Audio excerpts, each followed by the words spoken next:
Քանի որ դատական նիստ է շուտով տեղի ունենալու, երրորդ նախագահի գործով բոլորին նույն հարցն եմ հնչեցնում ընդդիմադիրների նկատմամբ, այս դատական գործերի շղթան ըստ ձեզ ինչքան է շարունակվելու։ Շարունակվելու է այնքան ժամանակ, մինչդեռ Նիկոլ Փաշինյանը իշխանության է։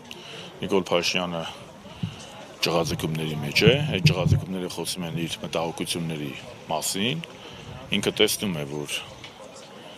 ընդդիմությունը չի ընկրկում, իսկ ամենակարևորը հանրությունը գնալով աչքերը բացում է, եւ հանրությունը 21 թվականին խաբվեց, Նիկոլ Փաշինյանը խաբեց 21 թվականին, խոստանալով Արցախի անջատում հանուն փրկության,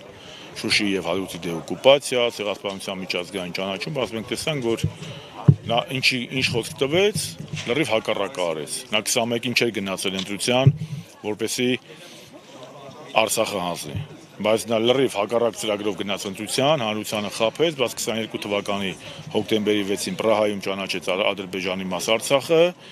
նրա անգործության արդյունքում Արցախը բռնի հայաթափվեց, այսօր որևէ հայտ չկա, այսօր խոսում է խաղաղությունից։ Դա որևէ իրավունք չունի խոսելու խաղաղությունից, քանի որ հենց պատերազմի ժամանակ առաջ 4-օրյա պատերազմի ընթացքում նա հնարավորություն է ունեցել պատերազմը կանգնեցնելու, բայց չի կանգնեցրել։ Նա բերել է զոհեր, նա բերել է Արցախի հայաթափում եւ Նիկոլ Փաշինյան եւ խաղաղություն իրար հետ այնքան կապ ունեն, ինչքան Իլհամ Ալիևի ժողովրդավարությունը։ Հետեւաբար, եթե ուզում ենք խաղաղություն լինի, պետք է ակտիվ գնալ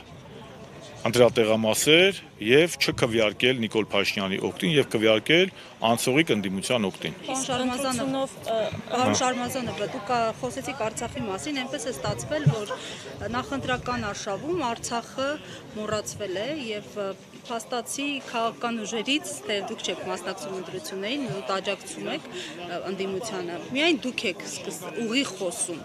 Ինչու են այսպես դիստանցավորվում այս թեմայից, նաեւ ընդդիմադիր տարբեր շրջանակներ։ Չեմ կարող ընդդիմադիր այլ շրջանակների փոխարեն խոսել,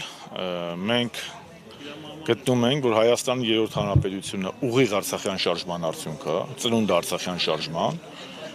եւ անկախության հռչակագիրն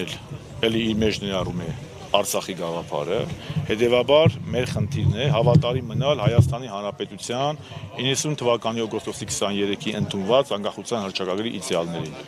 Իսկ կա կոնսենսուս -1 դա Փաշինյանն է, որը դեմ է դուրս եկել անկախության հռչակագրին, հետեւաբար պետք է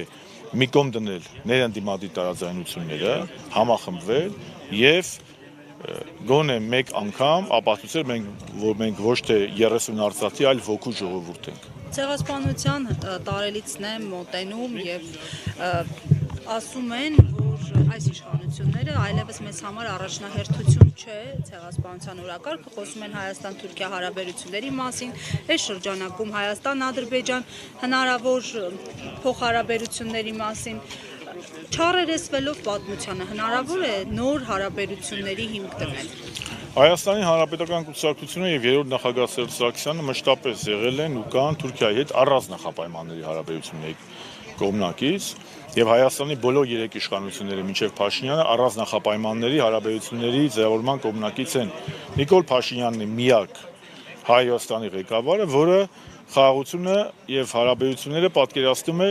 թուրքական եւ ադրբեջանական նախապայմաններով։ Դրա վառապացույցը Էրդողանի գրքի կրծքին սեղմելն էր եւ մենք տեսնում ենք, որ այսօր Հայաստանի կառավարիչները իրականացնում են ոչ թե պրոհայկական, պրոհայաստանյան, այլ պրոթուրքական եւ պրոադրբեջանական քաղաքականություն։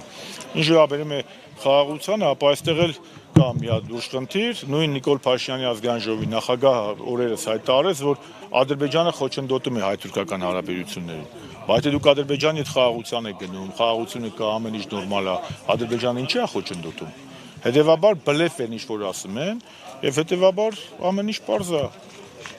Պետք է չքվեարկել Փաշինյանի օգտին, որպեսզի չլինի ոչ պատերազմ, ոչ էլ կապիտուլյացիա։